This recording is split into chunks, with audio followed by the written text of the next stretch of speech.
You need to be prepared for this healthcare bomb coming our way.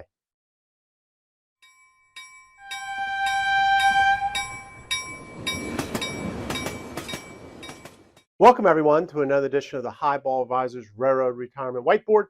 My name is John McNamara of Highball Advisors, and today we're going to talk about healthcare. So, I get a lot of calls, or I talk to a lot of railroaders. They like to retire, but they're concerned about healthcare, and I try to help them through it. I said, uh, going through the exchange isn't as bad because they have these premium tax credits that help lower the costs. Well, it turns out the premium tax credits are going to be going away at the end of 2025, and now the insurance rates are going to be going back up. So a lot of railroaders can get, maybe they'll get it through their railroad retiree insurance, healthcare that way, or maybe through the union might have a lower cost plan.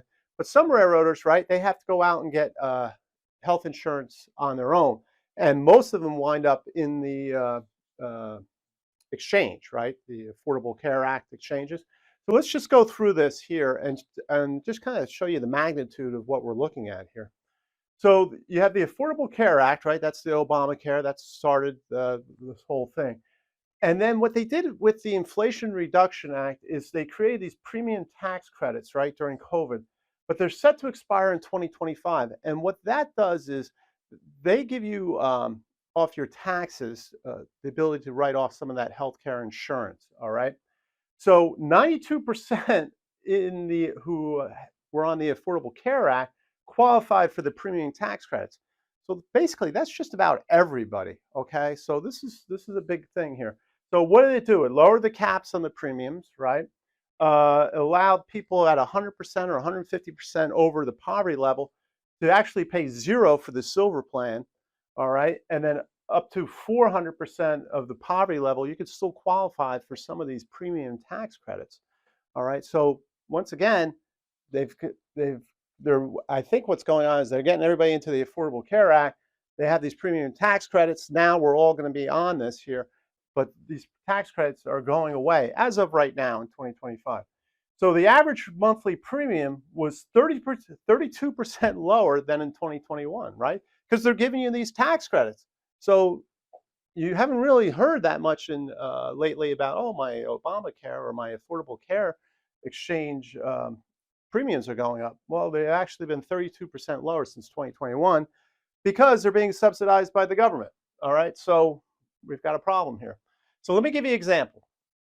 So a 60-year-old couple, right? So think about a 60 and 30 retiring, okay, making around 80,000. That's about right, honestly, for somebody who's retiring with 30 years in the service.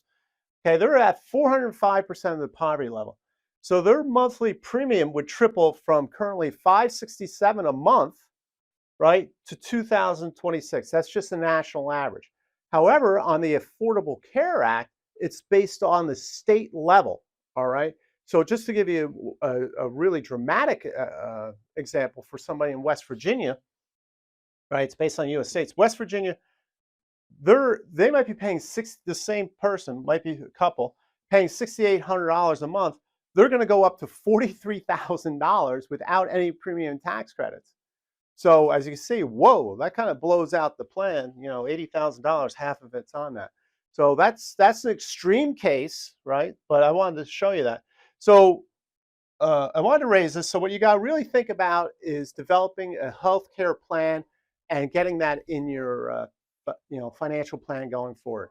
So reach out to me if you have any questions about this. This is if you're at or near retirement, you really got to put this into your plan. So I hope you found this video helpful.